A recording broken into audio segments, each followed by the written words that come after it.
9h, 11h, Europe 1 Culture Média. Philippe Vandel.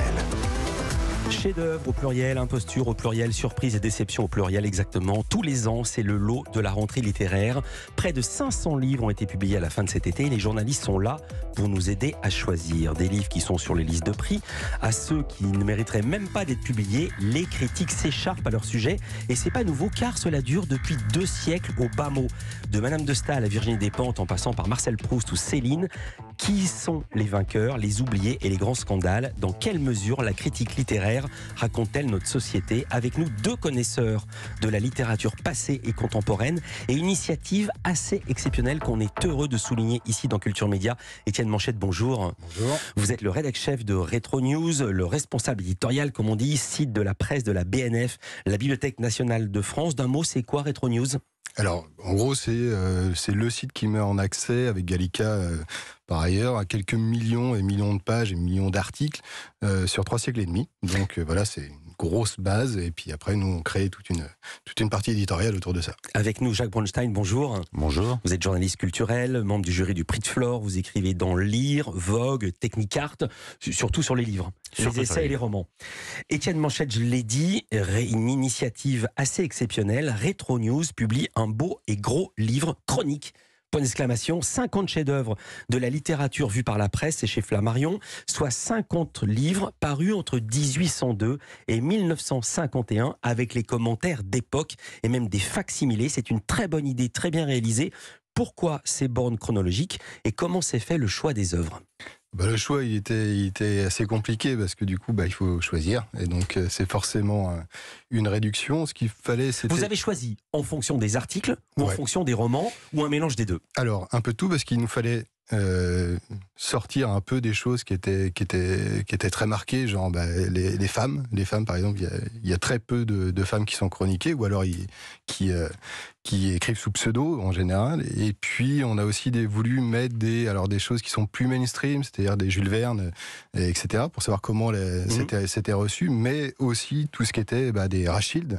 Par exemple, Rachilde, c'est quand même celle qui était comparée au Baudelaire féminin et qui se fait défoncer en permanence en fait sur ce qu'elle écrit, parce qu'elle écrit des histoires tordues, des histoires très pas correctes pour l'époque. Donc l'ordre moral triomphe et nous on a essayé de faire un mix un peu de tout ça, quoi. Il y a d'autres aussi qui se font défoncer, genre Stendhal qui est vu maintenant comme un chef-d'œuvre, mais il n'était pas perçu à sa juste mesure. Il dit c'est pas la peine de changer de pseudo pour écrire des inepties pareilles. Je résume à grands traits. On est une émission média. Quels étaient les grands journaux du 19e et du 20e siècle, Étienne Manchette, et lesquels ont perduré? De mémoire, je dirais qu'il reste que Le Figaro et la Revue des Deux Mondes.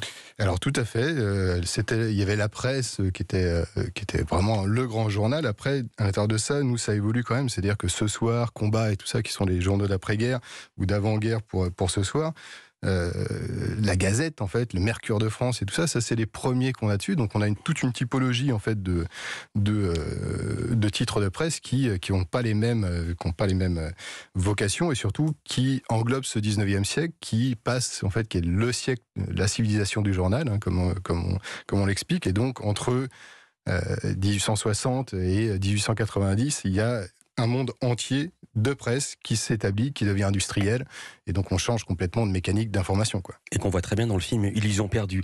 Alors, puisqu'on est au 19e siècle, on va parler de l'année 1857. Elle connaît 2 scandales, Les Fleurs du Mal de Baudelaire et la publication de Madame Bovary de Flaubert. Je pense à tous les élèves qui sont en train de travailler dessus, si c'est au programme de bac français. On peut lire ceci dans le Figaro au moment où ça sort, c'est-à-dire qu'on est le 28 juin 1857. Monsieur Flaubert n'est pas un écrivain. Description à part, son style est indécis, incorrect, vulgaire, et son école, si elle venait à prévaloir, serait l'invasion du daguerreotype, du parler de la rue et bientôt après du patois, sous prétexte d'exactitude et de naturel. Un procès lui était intenté. Pourquoi ce genre de procès était possible à l'époque? C'est parce qu'on avait dit que ce livre était amoral ou immoral, je ne me souviens plus exactement. Alors complètement, mais Baudelaire c'est pareil, c'est-à-dire on dit c'est un charnier à cœur ouvert. Enfin, il y a vraiment des expressions assez dingues. Après, il faut bien voir qu'il y a un positionnement moral de la critique qui est plus valable aujourd'hui, ou en tout cas nettement moins, alors qu'au début, toutes les œuvres les Delphine de Madame de Staël, etc. C'est un jugement moral qu'on porte sur les écrivains, sur ce qu'ils arrivent à sortir. Et donc voilà, et puis l'ordre moral, la presse participe énormément de l'ordre moral tout le long du 19e, donc c'est quand même assez important. Jacques Bronstein, je ne vais pas faire de vous le parangon du 21e siècle, mais à quoi on peut dire que Baudelaire a été le premier auteur à scandale Est-ce que vous savez, moi je ne le sais pas, à partir de quand Baudelaire a été étudié en classe? À mon avis, c'est notre génération. Pour moi, c'est 68, mais oui, c'est à peu près ça. Avant, j'étais trop petit, je me rends pas compte s'il était étudié en 67. Oui, non, c'est à peu près ça. Baudelaire est resté dans l'enfer, ou plutôt le purgatoire, pendant un siècle, parce qu'au 19e siècle, il fallait être de bonne famille, avoir de bonnes mœurs, de bonnes idées. Je dirais qu'au 20e siècle, ça a changé. Il faut être dans le bon réseau et chez le bon éditeur. Est-ce que, de ce que vous avez vu, est-ce que beaucoup des chefs-d'œuvre sont passés inaperçus?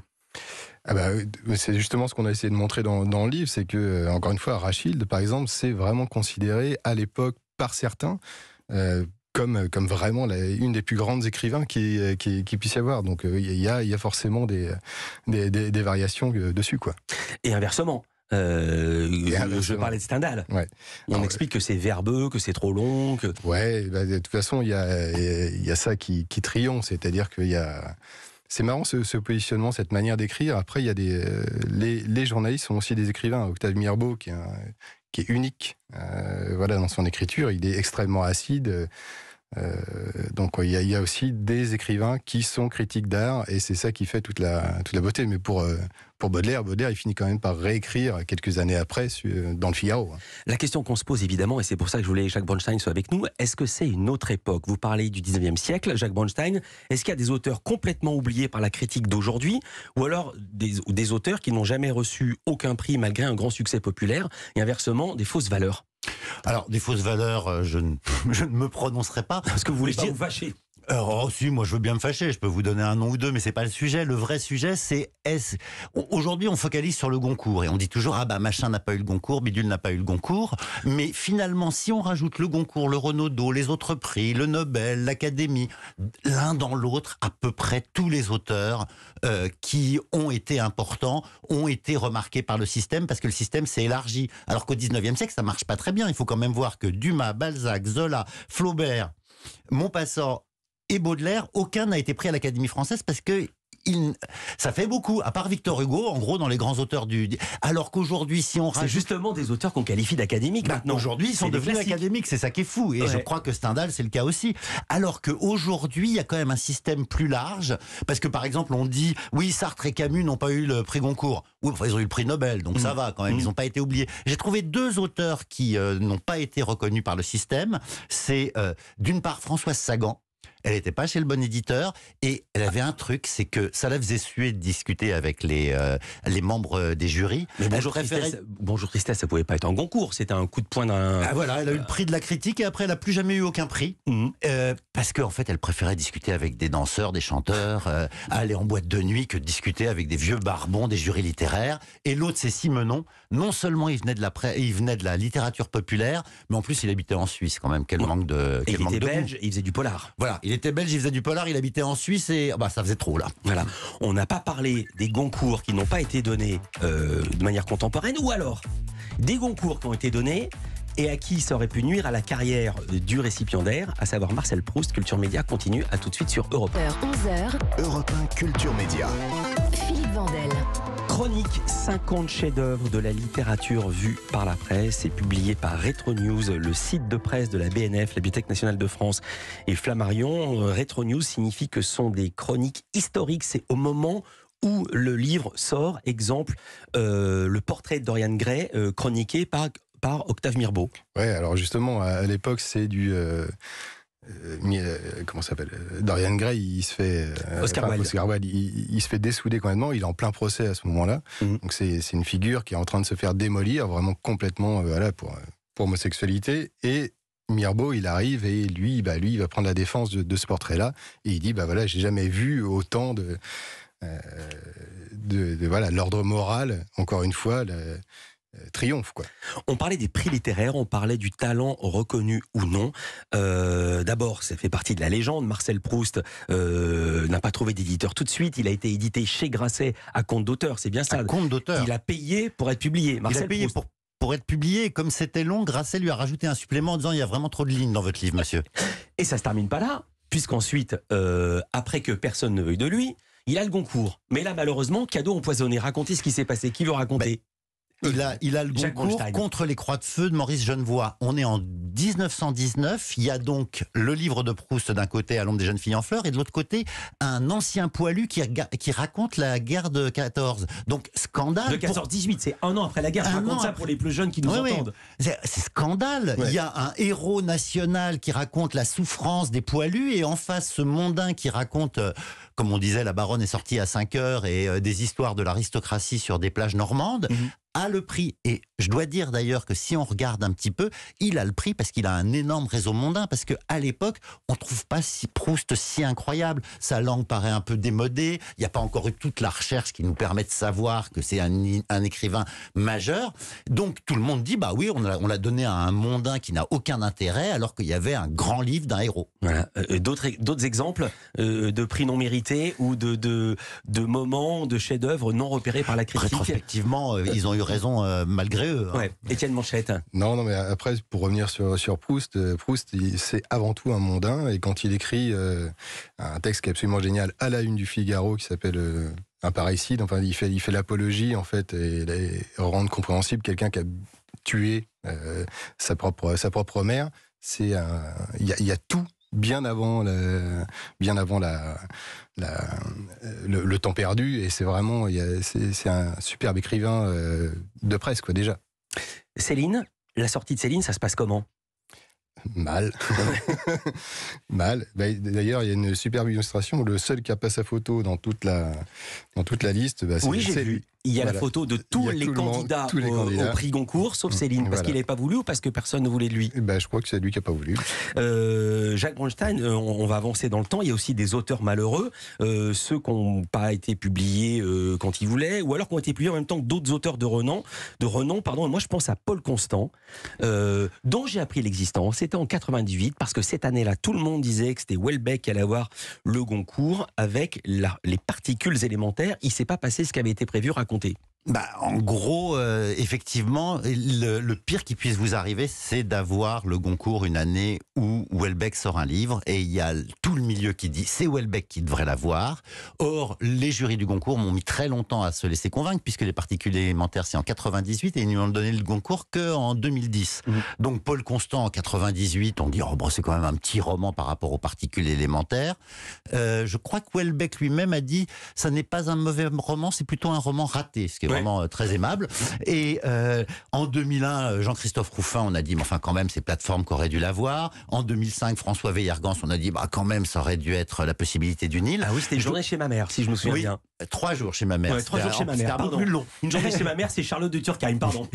Et donc, en fait, ça a été l'épine dans le pied du jury Goncourt pendant 15 ans. Et quelque part, est-ce qu'ils lui ont donné parce que vraiment, ils ont aimé la carte et le territoire, ou est-ce qu'ils lui ont donné en se disant, faut que ça cesse, faut qu'on arrête de nous dire à chaque fois qu'on le donne pas à Houellebecq.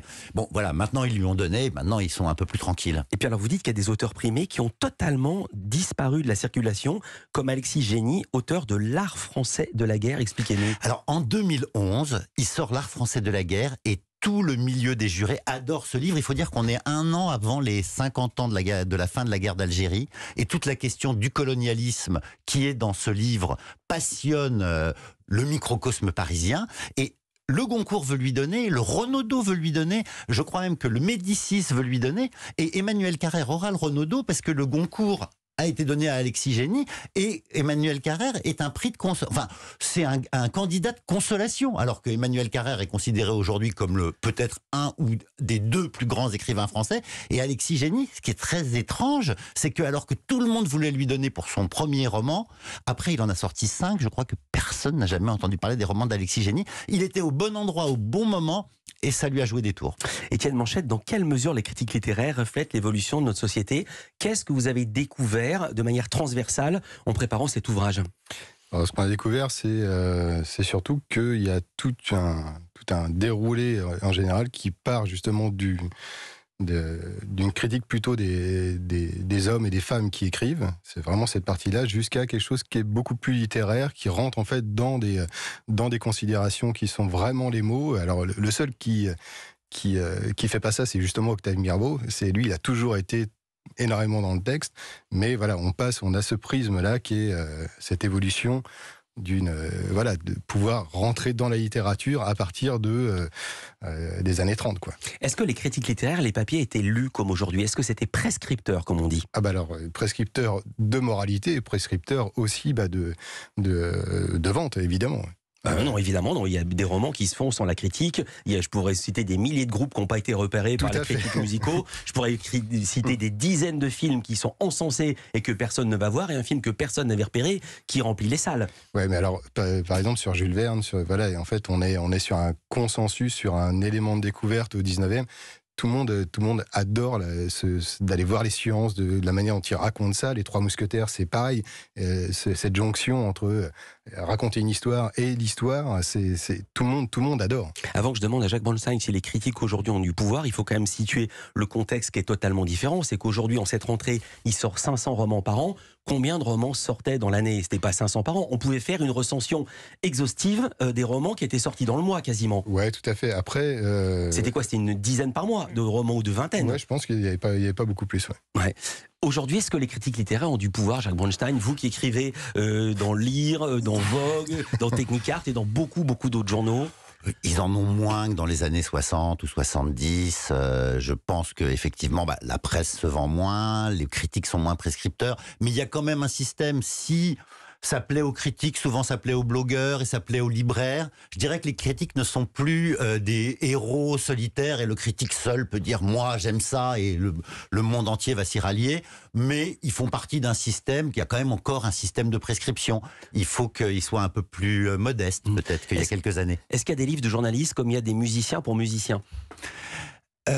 Je pense... Il y a des groupes qui sont adorés des musiciens, mais pas du grand public. Est-ce qu'il y a des romanciers de journalistes? Oui, et justement, c'est ce qui a fait le succès de Houellebecq, c'est que c'est à la fois un succès très grand public et en même temps ça plaît beaucoup aux journalistes parce qu'on est en train de faire des dossiers sur, je sais pas moi, par exemple, la France périphérique et paf, Houellebecq il le met dans son roman. Donc Houellebecq, ce qui a beaucoup plu, c'est que c'est à la fois un auteur pour journalistes et un auteur grand public. Et d'une autre manière, Emmanuelle Carrère, il y a ça aussi, et aujourd'hui Virginie Despentes, on voit bien, elle parle de MeToo, c'est exactement ce dont on a envie en ce moment, parce que c'est le sujet du moment, envie, je sais pas si c'est le mot, pardon. Et en même temps, il y a une qualité d'écriture, elle a à la fois le milieu avec elle et le grand public avec elle. Merci beaucoup Jacques Bronstein, merci beaucoup Étienne Manchette. Je rappelle, Chronique, 50 chefs-d'œuvre de la littérature vue par la presse, c'est coédité par Flammarion et Retro News, dont vous êtes le responsable éditorial. Merci d'avoir été avec nous tous les deux. Merci. Nous on se retrouve dans un instant pour tout à fait autre chose, un autre genre de combat. La Coupe du Monde féminine de rugby. On sera en compagnie du journaliste sportif François Trio et de la consultante pour TF1 également, Laura Di Monzio. On va retrouver également Bruno Donnet pour ses télescopages. À tout de suite sur Europe 1. Europe 1 Culture Média. L'émission de référence sur les médias.